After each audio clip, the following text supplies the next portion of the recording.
neighbors will then realize there's a problem, even though that person may not. And as you most likely know, the bed bugs have been in the news for more than 10 years because of the infestations that have really begun here in the United States. Even though there were relatively low levels for 10, 15 years, or even since the 1950s, it's just they weren't in the mainstream, they weren't reported so much, they weren't in the news so much, so people really didn't think about bed bugs.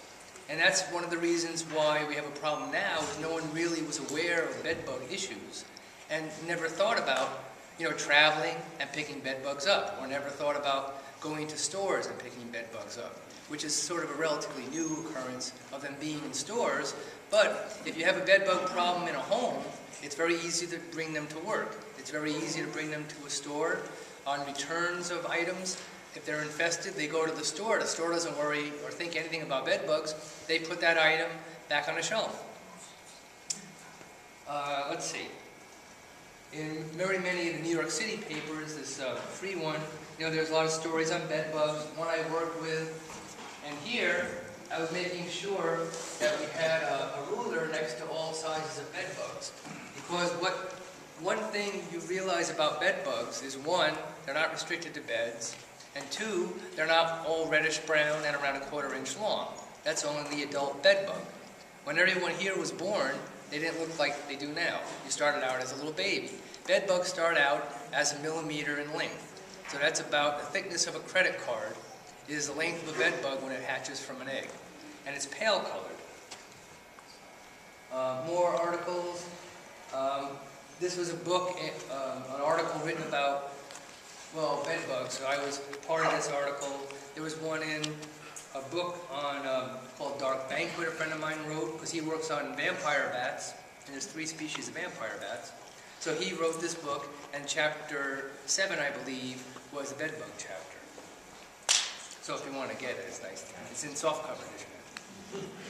And if you were in the city about a year or so ago, one Sunday magazine section or the city section had this article on me because they thought it was kind of interesting that I feed bed bugs, and that's sort of why people, I guess, sort of know me.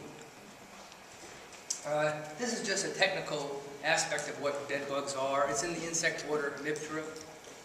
There's many of these insects that you may know about, aphids, mealybugs, whiteflies. This insect here, they're the red scale insects. In here, this is on a cactus, and those bugs are cochineal bugs. That's where the red color comes from for food and for cosmetics. And that's also a reason why some of those items aren't kosher, because you have an insect ground up inside there, giving it its color. There's a red-headed bugs here. There's plant hoppers. That's one of the hoppers there. Different bugs. So that's actually a cicadella. I forget what its common name is. And this is a water swimming bug. But bugs all have one thing in common, is that it has a beak. It has a segmented beak. Some could be long, some could be short, but they're all taking up fluids. So when they feed on prey, they're sucking out the fluids, digested muscle mass of the prey, they take in liquids. When parasites feed on you, like a bed bug, they're taking up blood. That's the only thing they really feed on, is blood. These are water bugs here. Now, what most people think of as a water bug is actually the American cockroach, but these are true water bugs. They're about 2 inches long. The ones in Thailand are actually raised and put into blister packs or cooked in brine, and then they're eaten. And these taste a bit, the only thing you eat, though, is the muscle that's inside the thorax. There's really nothing else there to eat. And it has sort of a citronella, cilantro, coriander kind of flavor, which is just like what bed bugs smell like.